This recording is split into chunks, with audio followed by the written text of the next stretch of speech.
So from the Longs Peak Ranger Station, you've got about 6 miles till you get up to the Keyhole.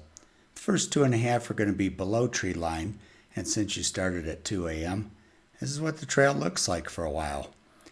And then finally, about 2.5 to 6 miles up, you're now hitting the above tree line section. It looks like this, not much difference except there's no trees around you any longer. Eventually you're going to get up there and you're going to hit the boulder field. It's a pretty lengthy period of the hike that you're still doing in the dark by just headlamp. And you're jumping. You're not stepping. You're not walking.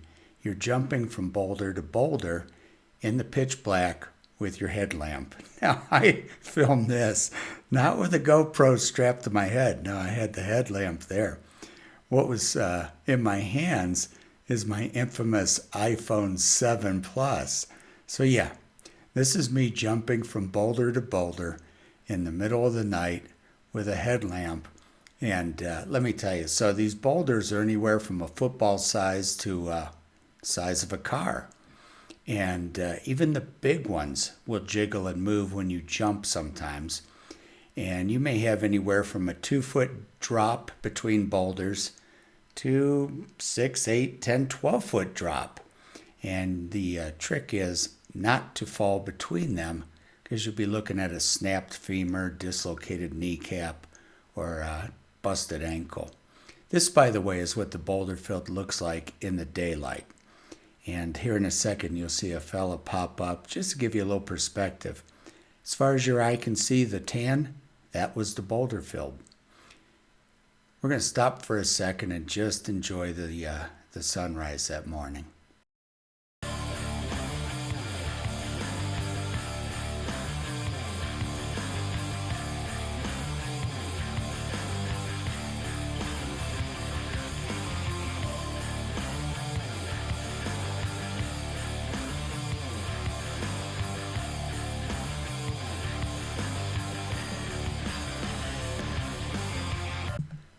The view you're seeing right now is starting just from to the left of the Keyhole, and we're slowly looking down into the boulder filled area.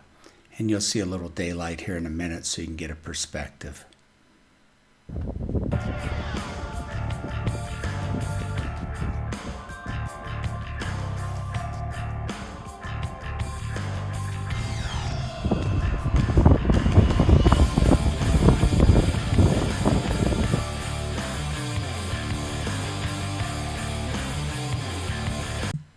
Agnes Vail was one of the folks who did not make it off the mountain alive, and in her memory is this shelter that is the last-ditch effort to survive up there when pretty much everything else has gone wrong for you. These first 6 miles have been in front of the Keyhole. Now we're going to go ahead and enter the Keyhole and venture to the other side. That jagged rock at the top of your screen is the Keyhole, and as you enter through there, your life changes greatly. Up to this point, it's just been a hard, fairly suffering hike, and once you pop through there, things get pretty technical for you pretty quick. As you pop through the Keyhole, enter the other side. This is immediately to your right. This is just right of center. This is pretty much dead center as you're looking through the Keyhole. This is just left of center, looking from the Keyhole. This is your immediate left in the direction you're going to be heading to get to the trough.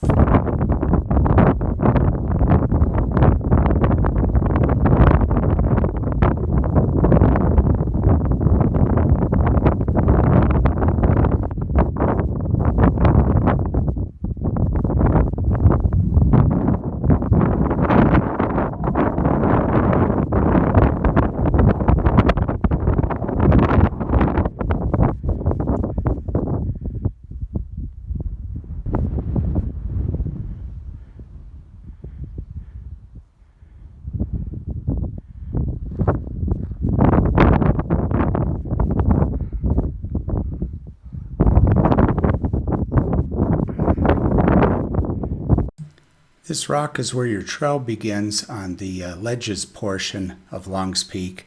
That little red and yellow dot there, just right of center, that marks your trail, and this is your exposure.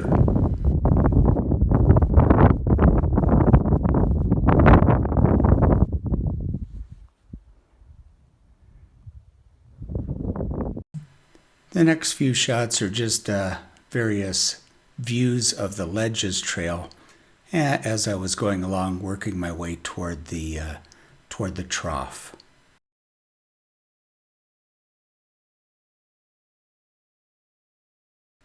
At the end of the Ledges Trail, you get to go up the trough. And since I hit this trail very last day of September 2023, it was frozen and icy, and that's not flowing water. That's ice. That's water frozen in place. And so you start from the bottom of the trough, and you go up, and you go up, and you go up, and you go up, until you get to that V you just saw appear in your picture. And you might see a couple little bodies. There's some trying to come up. This is now from the view of the top of the trough. You've now pierced what they call the notch, which separates one side of Longs Peak from the other side. And this is the view from the notch.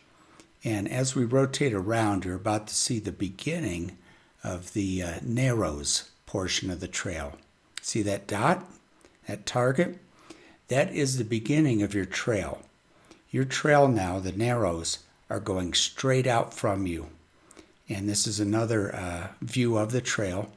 You can see that dot again. That's how you know you're still on the trail and not wandering aimlessly along Longs Peak.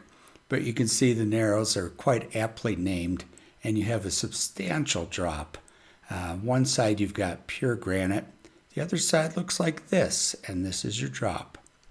I don't know the exact distance down, but I think it's far enough that you're not going to live to tell about it. So you better take a lot of pictures as you're going up. And this is how your trail just follows.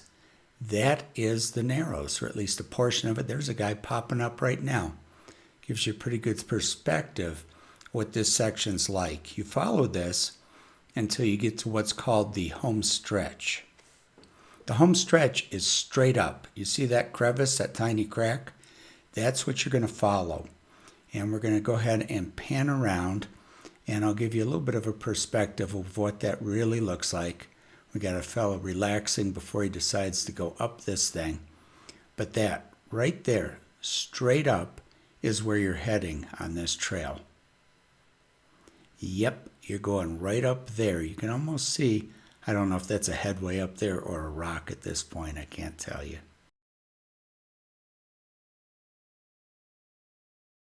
So from exactly where I'm standing, this is what I'm looking at, what I have to accomplish. The home stretch is the last shot before you actually get up to the top of Longs Peak. There's those crevices we're going to follow. There's really just one main one, and we're going straight up there to that little V in the middle of your screen. Once you get up to the top, there's all kinds of views, and there's pictures from everybody that's ever made it, I think, all over the internet. This happens to be looking down on Chasm Lake, which is one of the tourist attractions, if you will. And this is about it. This is the top of Longs Peak.